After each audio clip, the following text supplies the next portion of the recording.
Hello and welcome to GameSack. A while back we had an episode where we were talking about some bad Genesis games that should have stayed in Japan where they were made. We also mentioned in that episode that we might take a look at some Western developed games that were even worse, and well, here we are. Yeah, much to my dismay. You have no idea how hard it was for me to play a lot of the games in this episode. Oh, come on, I had to play them too, man. But anyway, we're not talking about only Genesis games in this episode. But we could, though, because, there was a lot of really bad Western-made games for the Genesis. Well, it's true, there were, so, well, let's get to it. Sword of Sodan came out early in the Genesis's life. It was ported from the Amiga. At first glance, this game looks like it would be awesome, like maybe a Hyper Rastan on steroids or something. You're right, it does. The character design is cool and the characters are big. But no! You're greeted with some pretty cool graphics and artwork for the most part. Even the title screen has a relatively cool tune. But once you get into the game, you immediately realize that the developers had never played an arcade game or even a console game. A game like this should be exciting, but instead it's dreadfully slow with controls that could best be described as broken. How about Shattered? Yeah, really. It takes a Herculean effort simply to turn around. I'm not sure why the developer chose to animate the character walking the way they did. It looks like a very old person walking. You collect potions which you can mix for different effects, teaching children that playing with random drugs you find is a good thing. Like I said, the graphics aren't bad, but there's very little in the way of parallax scrolling, which is kind of odd for a Genesis game. There's some nice gore effects though. The graveyard level graphics come the closest to resembling an actual video game in my opinion. To make matters worse, there isn't even any in-game music, just the sounds of chirping birds to get you pumped up for battle.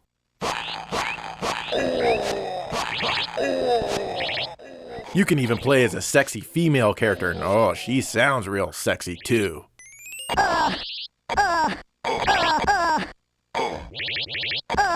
With proper control and a few other changes, this could have been a pretty good game.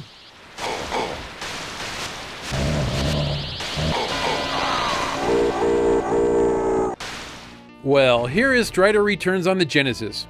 Joe, after playing, I'm pretty sure you thought this was a SNES game, right? I mean, with the game running at half pace, it feels like you're experiencing slowdown during every level. Well, no, I'm usually aware of what system's controller I'm holding, but I get what you're saying. So, this is one of those badly developed Western games, as you can see. Why Capcom let a US developer make this is beyond my comprehension. Actually, they were British. What? Why were they called US Gold? Why did their logo say All American Software? I think it must have been a smear campaign against America or something. Or maybe it was because they got their start importing American software into the UK. All I know is they had absolutely no right making video games at all. Their games were bad and they should feel bad, even today. May your shame never die, former US Gold employees. You tell him, Joe. It just feels so bland compared to the first game. The first game had awesome level design and really cool helper robots, and the music would peak at the best parts of the level. In this sequel, you get nothing of the sort. You get an average platformer with no excitement, no thrills, and below average play mechanics. The music is definitely Western in feel, and it's horrible. The only thing that I really like is that your shuriken is super powerful, but they are few and they don't come very easy. Apparently Strider Returns was thought highly enough of to port to the Master System, but here it's just called Strider 2. It also made it to the Game Gear and a slew of British computers. You've pretty much got the same game here. You have the same moonlight gravity and pretty much the same basic stages. But unless you're holding forward with your D-pad, your main attack is going to be your shuriken. That's right, you've got to be moving in order to slash with your sword. There's also things like flipping switches and sliding down ropes that I don't remember being in the Genesis version. Overall, the game is a bit easier here, but it's every bit as inept and uninspired. You know, it doesn't matter what platform you play Strider Returns on, you're going to have a bad time.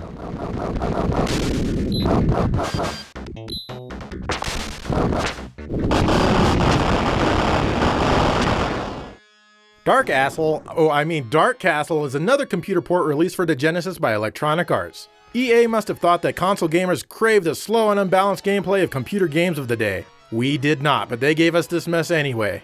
You control a dude whose mission is to, well, I have no idea what the goal of this game is really. The game does seem to be a parody of sort. Here it's mimicking Galaga, for example. Yeah, I've seen it mimic Donkey Kong also. The control is just awful. They didn't put any effort into improving them, and they definitely could have. The sound is extremely irritating to say the least. Well, I must say that I like the music in this game. I love the grand organ style music. It's really quite fitting, but it's drowned out by really annoying sound effects. You know, I remember renting this game when it was originally released, and I almost returned the game as a twisted chunk of plastic. In fact, it even prompted me to mention it into a letter to Electronic Arts, and they even responded they were sorry I didn't enjoy Dark Castle. Yeah, that's putting it a little lightly. There is no reason ever to play this game. Avoid it at all costs.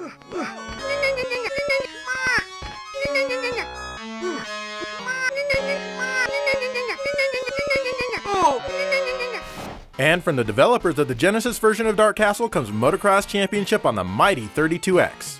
In this game you can, as you've already guessed, race a motorcycle, dirt bikes to be precise.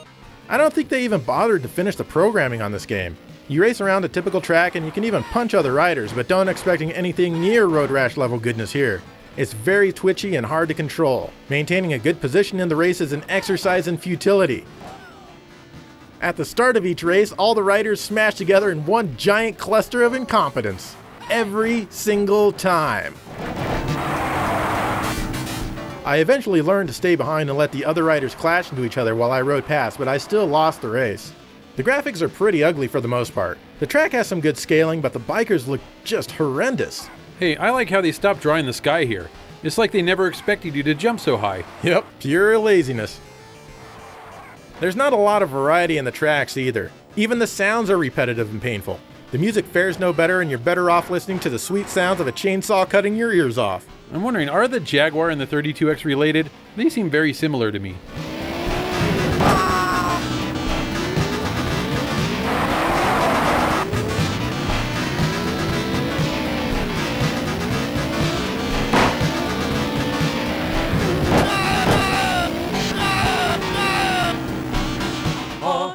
Possum kicks Dr. Machino's butt. I'm awesome. You're not so awesome. Well, clearly, Awesome Possum came out during the mascot craze of the 16-bit era. It tries to be as much like Sonic as possible with only a jump button to worry about, lots of crap to collect, and a bunch of different levels that look identical in a single stage. Unfortunately, the gameplay is so erratic and choppy it takes away any enjoyment that might otherwise be had. I seriously started feeling ill with how jerky the action is in here. Awesome Possum likes to constantly tell you how awesome or cool he is. I'm so cool. Shut up, you little punk. The goal of this game is to clean up the environment caused by evil people who love technology. Between the rounds, you must answer some asinine question about the world in which we all live. I'm awesome. You know, I have no problem with people trying to save the planet in their own little way. In fact, it's probably what we all should do, but I do have a problem with people telling me what I need to do and how I need to save the planet. This game is doing exactly that, trying to make me feel like I'm a bad guy because I like styrofoam and throwing trash out the window and dumping unused paint down the sewage drain. Don't try to change me! Awesome, Possum kicks Dr. Machino's butt. I'm awesome. Screw you, Awesome Possum. You make me want to trash the environment. I hope global warming kills us all just to spite you in your crappy game. Amazing. I'm so cool. I'm awesome. Awesome. I'm so cool. Normy's Beach Baby-Rama on the Genesis is a fine taste of what a Western developer is capable of. I have a feeling that the developer of this game was just doing enough to get by and had absolutely no inspiration to do better. Well, it shows, as this game is almost painful to play. It's as basic a platformer as it gets. The control is sluggish, and when you turn around to do a little backtracking, the screen jerks to catch up. It's really painful on your brain. The music is just there. It's playing, but I can't derive any enjoyment from it. Not that I'm really trying to. The graphics are insanely basic and nothing in this game is appealing. Sure, it's colorful, but damn, these graphics are on about a 5th grader's level of quality. Yeah, but I like the Monty Python reference though.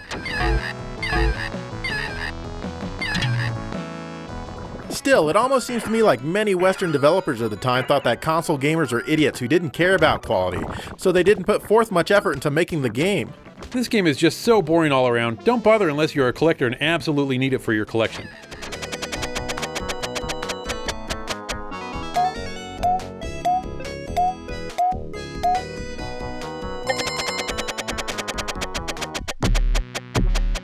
Batman Forever is a crappy game based on a crappy movie. It's available for the Super Nintendo and the Genesis. This is the Genesis version here, but both are horrible games. You take control of someone in a bad Batman costume who attempts to do your bidding, but getting him to do what you want is often near impossible. You want to jump up to the next level? Simply press up and jump, right? Wrong. You actually need to grapple your way up, and it's not an easy maneuver. Okay, now I need to go down. Even this is overly convoluted. I was finally able to figure it out and proceed. Even the fighting controls are really bad, but that's because they're based on Mortal Kombat. I mean, just look at these common thugs. They're very difficult for Batman to beat. I mean, come on, this is Batman. He should have no issue with these guys. I did find that the sweep kick can take them down without much issue, but it's slow and it looks like this. Oh God, how I hate it when game developers digitize real people. It looks extremely ugly and the animation is so poor that it makes a very unbelievable experience. The Silicon graphic style backgrounds look horrible. Donkey Kong Country looks so much better than this. Yeah, but I do like the line-scrolling floor in this area, but that's pretty much the only good thing I can say about this game. The music is also pure garbage. Yeah, it's games like this which give the Genesis a reputation of having bad sound. While we're on it, the voices are really bad too. Come on, developers, if you know the voices are bad, just leave them out of the game. Overall, this is just a horrible game that's not fun to play and just shows that the developers were not experienced in making or even playing video games. If they were, they would have never let this out their door.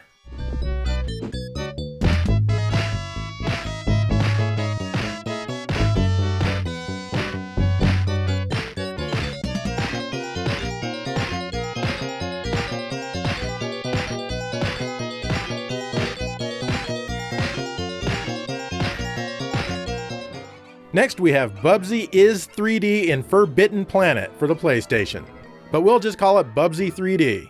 This is one of the worst games ever made no matter which side of the planet you're from. I knew it was going to be bad going in, but honestly I had no idea how bad this game would be.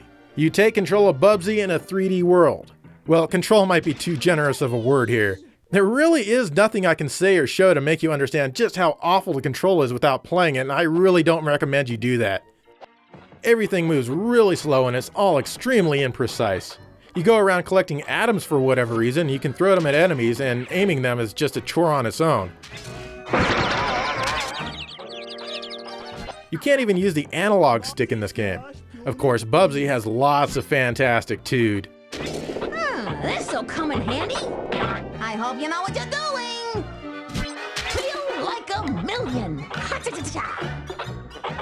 The graphics are the worst on the system bar none. It's like they're not even trying. Honestly though, I feel real violated having played this game, and my PlayStation isn't very happy about it either. This game is accolade raping game players with a telephone pole that still has the nails from the neighborhood flyers still in it. Well, sorry everybody that we wasted your time talking about this turd.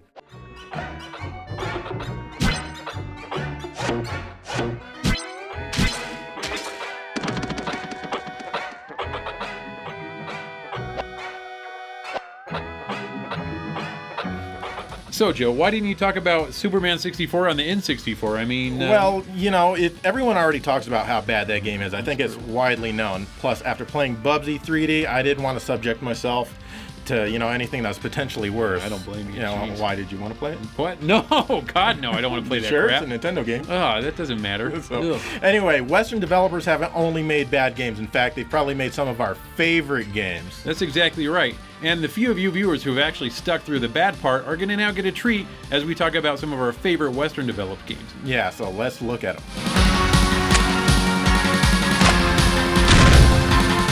Crash Bandicoot was a new mascot for Sony and the PlayStation back in 1996 that initially didn't come across as anything special. However, it's a very enjoyable game and Naughty Dog made a well-rounded platformer here. Sadly, it really hasn't aged well in the graphics department. The graphics are very colorful and it's a pleasing game to look at in this sense, but it's loaded with tons of low polygon characters and enemies, which are really just painful to look at today. I thought they did a great job with the graphics at the time, but the character itself never really appealed to me. I didn't understand why everyone was going crazy over Crash. Now, the game definitely isn't bad. It's certainly better than Naughty Dog's previous effort, which was Way of the Warrior on the 3DO. Now, that game was awful. And of course, they make the excellent Uncharted games these days, as well as The Last of Us. The control of Crash is still really good and you have a great sense of his relation to platforms and such. The music fits the game perfectly, but that's as far as it goes. I had a great time with this game when it was released.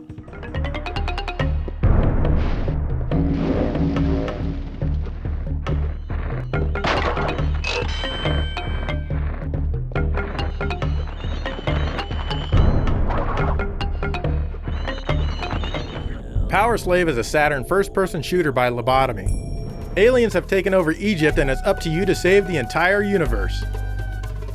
The Saturn wasn't known for good 3D graphics, but this game runs really fast and very smoothly. You can play it with a standard controller, but honestly, you'll want to use the Saturn 3D pad for this one. This game plays silky smooth with the analog controller, and even the strafing is analog since the pad was the first to have actual analog triggers. The most common enemy in this game is a bunch of really pissed off crabs. What they're doing in Egypt, I have no idea. Well, maybe that's why they're so pissed off. You'll eventually encounter bigger and better enemies though. You can also turn on a map, but I kind of find it distracting, so I keep it off most of the time. The levels tend to be very large and require lots of fetching by means of finding the right item to get through a certain door and the such. While the game graphics are pretty dark, there are some cool lighting effects here and there. The music is fitting, but nothing special. The voice of King Ramsey as well as the game's intro is that of Don LaFontaine.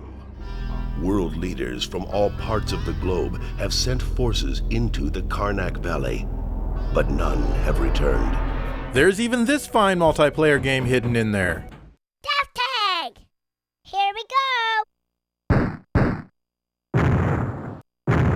Yeah! You know, I generally don't like first-person shooter games, but this one isn't bad at all and the quality can't be denied. It was also released for the PlayStation.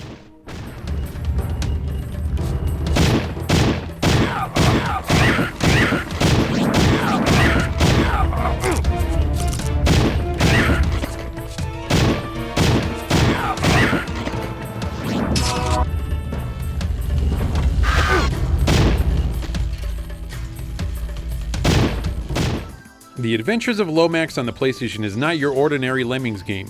You take control of a single lemming in an action platformer. The game looks amazing. As you can see, the graphics are drawn really well and are just beautiful. They should be, as two of the developers also made the game Flink, which is another beauty. Yeah, this game is like a spiritual sequel to Flink, released in the US on the Sega CD. Flink was a pretty good game too.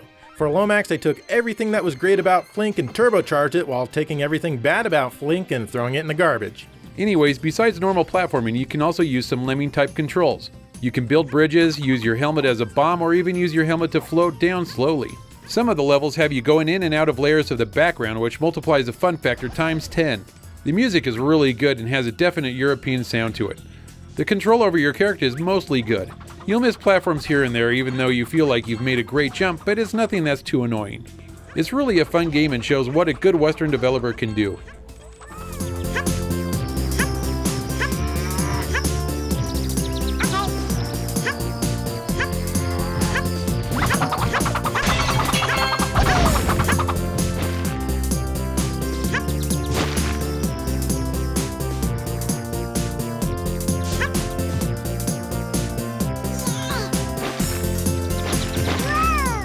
Short but sweet sums up Marble Madness.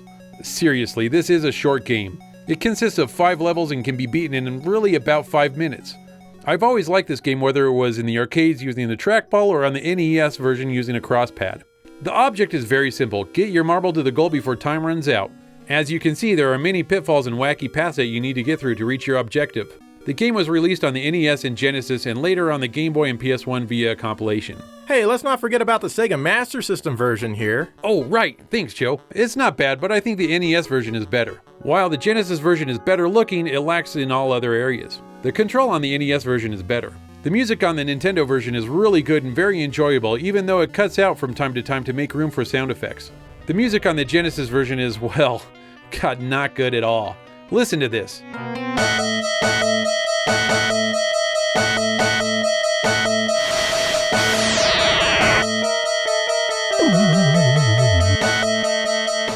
Oh yeah, that's really heightening my experience with the game. According to the instruction manual, Steve Hayes is the master of sounds and sheet music for the Genesis. Oh, I'd like to disagree with this statement after my ears stopped bleeding. I would also like to take exception with Steve being the master of Genesis sound. Anyways, Marble Madness is a great Western developed game. Try it if you haven't already.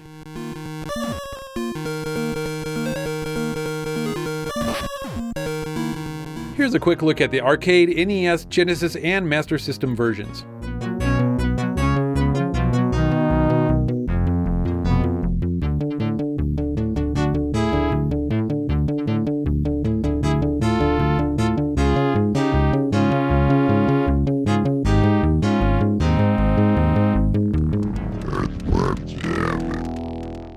Earthworm Jim is one of the best Western developed games that I've played. It was originally released on the Genesis and Super Nintendo. It eventually went to other systems like the Game Boy and the N64, but we're going to focus on the 16-bit versions. This is the Super Nintendo version right here. Developed by Dave Perry, this game has a lot going for it. It stars one of the most wacky cast of characters ever to grace a video game. Earthworm Jim does have some toot, but it's fun and it's not annoying. No, not at all. He's just a cartoon character through and through, and everything he does really fits the game and his character. Groovy! The action in this game is non-stop and the platforming is as good as it gets. Well, I thought the whip mechanics could have been a little better, but I was spoiled by Super Castlevania 4, I guess. Also, you can't jump and shoot at the same time. Well, definitely can't be Castlevania 4 whip action, but it's good. Each level is packed with hilarity, and I found myself laughing out loud on multiple occasions. And the rest of the time I was saying, what the hell? Because things happen that don't make sense. Yeah, I like that. The Genesis version came out a bit before the Super Nintendo version. It uses a higher resolution, so everything looks a bit skinnier here since they had to stretch the low-res Super Nintendo graphics to fit the screen. They're not as detailed as the Super Nintendo version, but at least they're not distorted. There's even a level in here that's not even in the Super Nintendo version.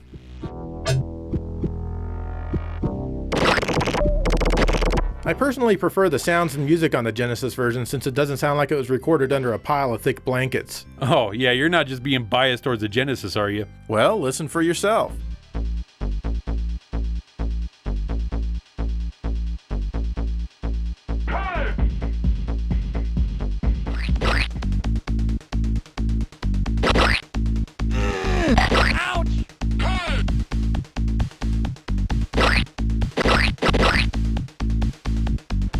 They also changed or switched around some of the music for whatever reason.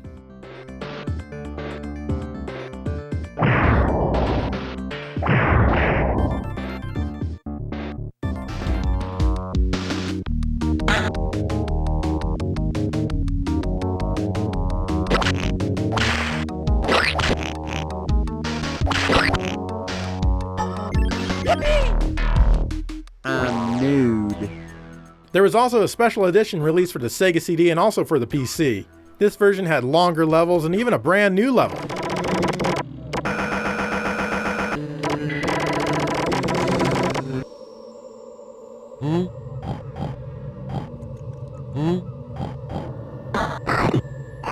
Not to mention more voices and an awesomely arranged soundtrack.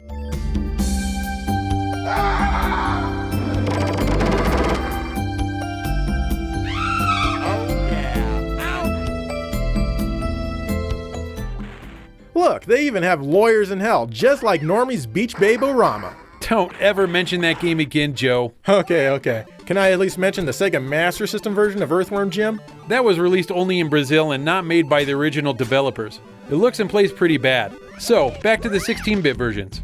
The music is really well done and there's quite a lot of tracks that are really good to listen to outside of the game. This game was also released for the PSN and Xbox Live Arcade in an update called Earthworm Jim HD. The graphics are really nice, but the music isn't anywhere near as good as a Sega CD Special Edition. The game also seems a ton easier than the 16-bit versions as well. Yippee! Here's a look at the Genesis and Super Nintendo versions together.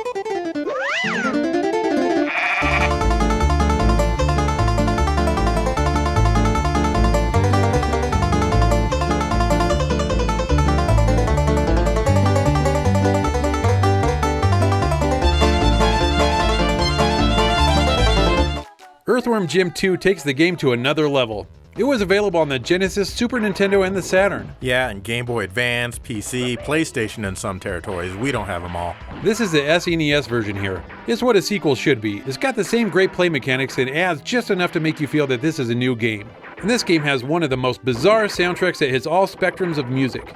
I mean, listen, Beethoven's Moonlight Sonata is actually in this game. It's really well done and I love it. I like how at that point Jim is a blind cave salamander for no reason whatsoever.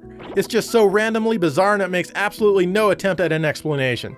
And the puppy love stage where you have to keep precious puppies from being splattered on the ground, that was really fun, and this stage also featured some really awesome scrolling. And each version of the game got its own unique background for stage 1, and I thought that was pretty cool. There are some other graphical differences between all the versions, but overall the Saturn version is clearly the best. The 16-bit versions are still awesome though. Here's a look at Earthworm Jim 2 on the SNES, Genesis, and Saturn. Which do you like best?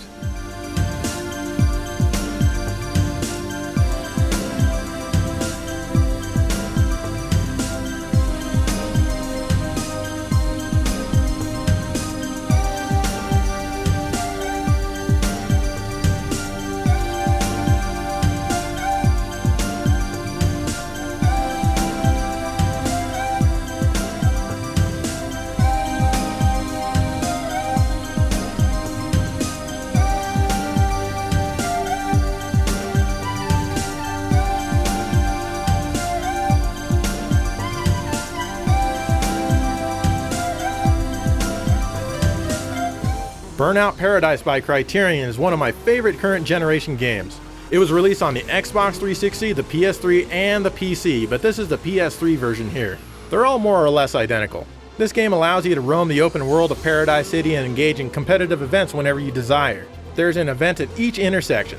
They range from races where you need to find the fastest route to the finish, or a marked man where you need to get from point A to point B in one piece while other cars try to take you out, or even Stunt Run where you try to score as many points as possible doing various cool stunts.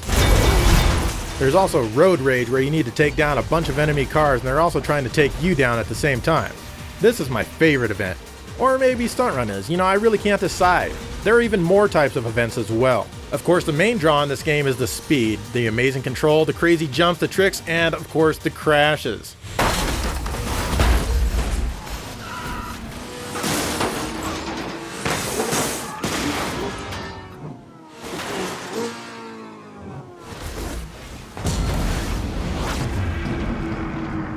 Paradise City is an absolutely insane place and a joy to drive around because almost everywhere you go there are things to jump off of or otherwise enhance your driving experience. The game offered a lot of free DLC such as motorcycles which control as well as or even better than the majority of motorcycle racing games out there. There is some paid DLC like the Big Surf Island which is an extension to the already large city. This is DLC done right in my opinion. The graphics are awesome. They run at 60 frames per second at all times during the actual gameplay. The music is a bunch of licensed trash with a few good songs here and there, but you can always use custom soundtracks like I'm doing here. One thing I don't like is that fog rolls in quite often, limiting your visibility and making it appear like the game engine can't draw things in the distance. The initial release of the game didn't have this issue and all was fine, but they wanted weather effects and released it as part of the free DLC. You can't turn it off unfortunately, and the fog is the only type of weather effect you get. But otherwise, like I said, this game is amazing. The online experience is great too. An absolute must-have game. I agree completely, Joe. The only complaint I have is having to listen to Paradise City by Guns N' Roses every time the game loads the title screen. I can't make it stop fast enough. Other than that, this game is the best racing game of this generation.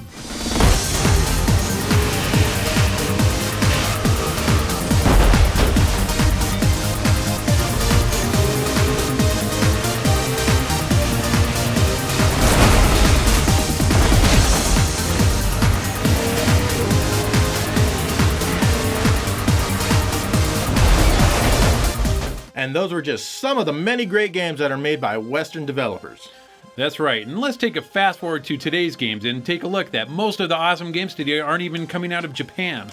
Yeah, it's like they switched roles or something. I mean, that's not to say that Japan doesn't make great games because, they do. Oh, yeah. It's just like they're not as pioneering as maybe they once were in the gameplay department. I don't know. But... Yeah, no, you're exactly right. I mean, a lot of Western developers have some really great ideas, and in my opinion, I really don't care where the game comes from as long as it's just awesome. So, yeah, definitely true. Yeah. So anyways, well, what are some of your favorite and least favorite Western developed games? We'd probably kind of like to know. Yeah, and we'll see you next time.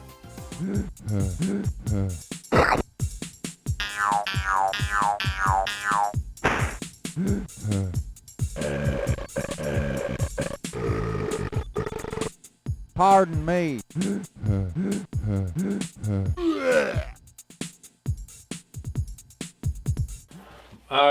Joe, do you really think we can make our own video game? I mean... Oh, come on. Acclaim has had great success with stuff like this. I just need you to stand in front of the screen and do the character animations, and the computer over there will digitize you into the game, and we'll be good to go. Well, I'm ready. All okay, right. I need you to do the main character animations. So, are you ready? Go. Okay, that's good, Dave. Now I need you to do your main attack, which is a punch. Okay, that's good. That's good. Can you do a kick? I need a kick. Yeah, that's good. Yeah. Can you throw a fireball? That's awesome. Is that good? Yeah. Now, act stun like an enemy just hit you. Oh man, this is going to be such a good game. I think we've got it.